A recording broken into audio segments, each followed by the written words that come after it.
Imagine this. You work 40 hours a week, you have a good job, a decent salary, and at the end of the month, you still can't pay your medical bills. That's the reality for millions of people in one of the richest countries on Earth. So, is life in the US actually better? Welcome to Let's Talk Real English, the podcast where we have honest, natural conversations in English to help you speak more like a real person and less like a textbook. I'm Lara. And I'm Eric. And today we're talking about something we get asked all the time. Is life better in the United States? We're going to compare the US to other countries, especially Mexico and Europe, and we're going to be honest, like really honest. Right. And if you're learning English at a B1 or B2 level, this episode is perfect for you. We're going to use natural, everyday language, the kind you actually hear in real conversations. So listen carefully, pick up the expressions, and try to follow along. All right, let's get into it. So, Laura, first topic, money.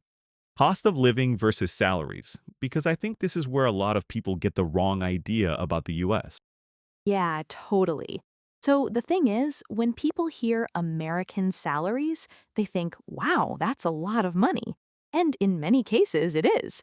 Like the average salary in the US is around $60,000 a year, which sounds amazing if you're comparing it to, say, Mexico or even some European countries.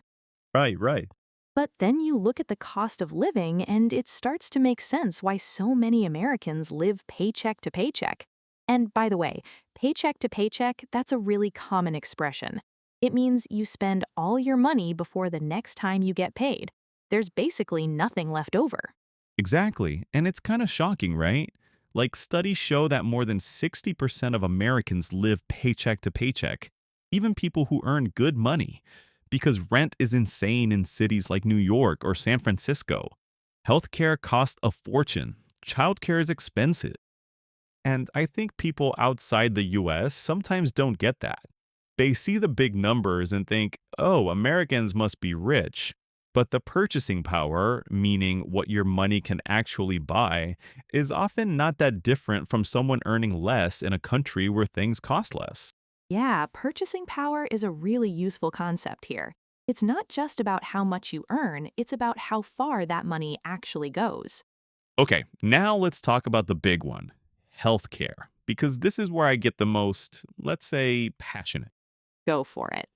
So, look, the US has incredible medical technology, world class hospitals, amazing doctors, cutting edge treatments. If you need a very complex surgery or a rare cancer treatment, the US is one of the best places in the world for that, no question. Right, totally. But, and this is a massive but, you can only access that care if you have insurance. And insurance is expensive, really expensive.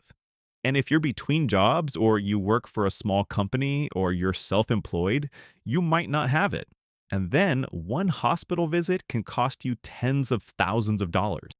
It's genuinely terrifying. I've heard stories of people in the US who don't call an ambulance when they have an emergency because they're afraid of the bill. Like, they'd rather drive themselves to the hospital in pain than deal with the ambulance costs. That's real. And compare that to countries with universal healthcare. Universal means for everyone, regardless of income. Countries like the UK, Germany, Canada, Mexico even has public healthcare through a system called IMSS, where you walk in, you get treated, and you don't get a bill that ruins your life. To be fair, universal systems have their own issues. Long waiting lists, sometimes less modern facilities. But knowing that you will not go bankrupt because you got sick, that peace of mind is worth a lot. Completely agree. Okay, moving on. Work culture. And this one's close to my heart because I think the US has a really complicated relationship with work. Oh, for sure. Like the whole American dream idea, the idea that if you work hard enough, you can achieve anything, that's deeply baked into the culture.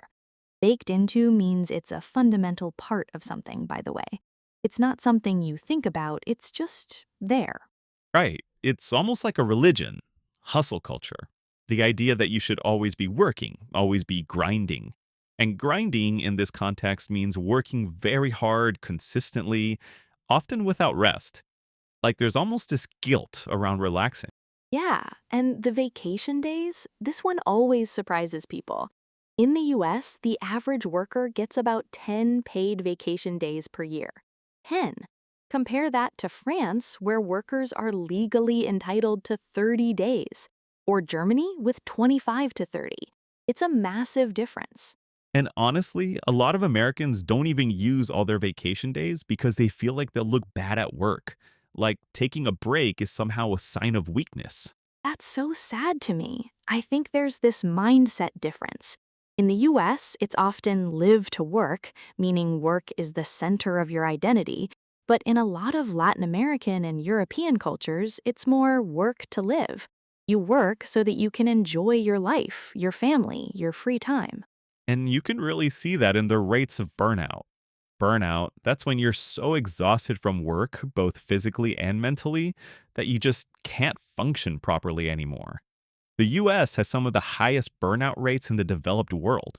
I mean, it makes sense, right?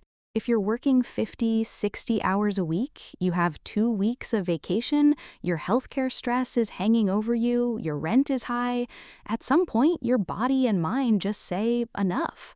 For sure. All right, let's shift to education, because this is another area where the US is kind of a contradiction. The best universities in the world are in the US. Harvard, MIT, Stanford, incredible institutions. But the cost of going to one of those universities is absolutely enormous. We're talking about $60,000, $70,000 per year. And most students take out loans, money they borrow from the bank or government to pay for it. And the total student debt in the US is over $1.7 trillion. That's almost impossible to imagine. Millions of people spending years, sometimes decades, paying back the loans they took out just to get a degree. And compare that to Germany, where public universities are basically free, or in many parts of Latin America, where you can attend a national university for very little money. The idea that education should be accessible to everyone, regardless of your family's income, that's a very different starting point. And even at the school level before university, in the US, the quality of public schools varies enormously depending on the neighborhood. Rich areas have great schools.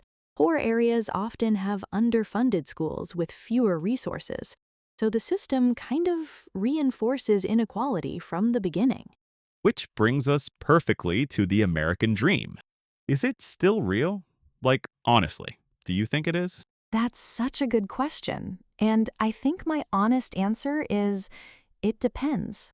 For some people, especially immigrants who come with specific skills or who are willing to work extremely hard in certain industries, the US still offers real opportunities. The market is huge, the network is global. But the idea that anyone can make it just by working hard, that the system is fair and equal, I think that's becoming harder and harder to believe. Studies on social mobility, that means the ability to move from a lower economic class to a higher one, actually show that the US is not at the top. Countries like Denmark, Canada, and Germany have higher social mobility. That always surprises people. Like the country that sold the world on the idea of the rags to riches story, rags to riches means going from being very poor to being very wealthy, isn't actually the best place for that to happen anymore. Exactly. The dream is still there. It's still powerful.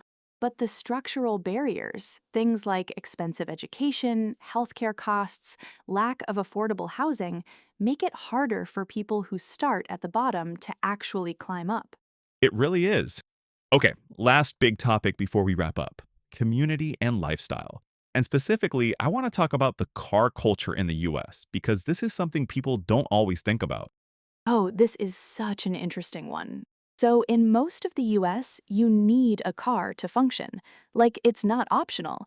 The cities were largely designed around cars, not around people walking. There are suburbs, residential areas outside of cities, that are beautiful and spacious, but you can't get anywhere without a car. Suburban sprawl is the term for this. It means cities spread out wide and flat rather than building upward. And the result is that everything is far apart. Your work is far from your home, the supermarket is far, your kid's school is far. And that car dependency affects community life so much. You don't bump into your neighbors on the street because no one is walking. You don't have a local cafe you walk to every morning. Everything is just separate, isolated, sort of. Compare that to a city like Mexico City or Paris or Barcelona, where everything is walkable. You walk to the bakery, you walk to the park, you walk to your friend's place, and all those small moments build a sense of community over time. You feel like you belong somewhere. Yeah, I think that sense of belonging, feeling connected to a place and the people in it, is something that a lot of Americans say they're missing. There's actually a lot of loneliness in the US, which you might not expect from such a big, energetic country. Right, and the pace of life is different too. In the US, everything moves fast. People are busy, they're stressed, they're rushing. In a lot of Southern European and Latin American cultures, there's more space, more time to just sit, talk, be present with people. I think that's what people mean when they talk about quality of life. It's not just money or healthcare or vacation days. It's also, how does your daily life feel? Are you constantly anxious and rushed, or do you feel like you have time to actually live? Perfectly said. Okay, so after all of that, Laura, the big question: is life better in the US? Honestly, I think the answer is it depends on who you are and what you value. For some people, people with high skills, entrepreneurial spirit, the right opportunities, the US can absolutely be the best place in the world. The scale of opportunity is real. But for someone who values security, free time, community, accessible healthcare, affordable education, there are many other countries that might offer a better quality of life. And I think the honest answer is that better is subjective. It means different things to different people. I agree with that completely. And I'd add, every country has its problems. Every country has trade-offs. No place is perfect. What matters is understanding what those trade-offs are so you can make informed decisions about your own life.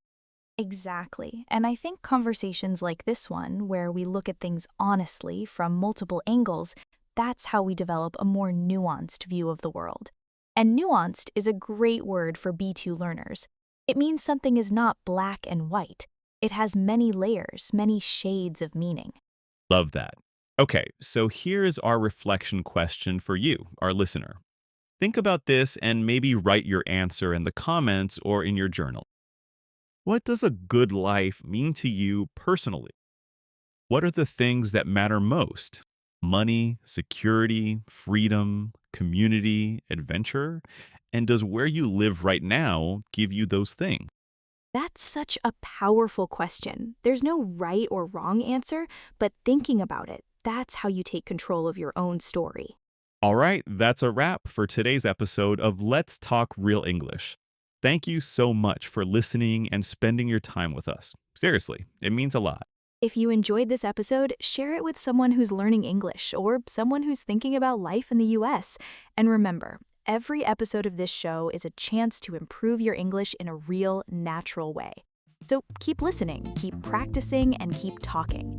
Thanks for listening. We really appreciate you being here. I'm Eric. And I'm Lara. This has been Let's Talk Real English. Take care, everyone, and we'll talk soon.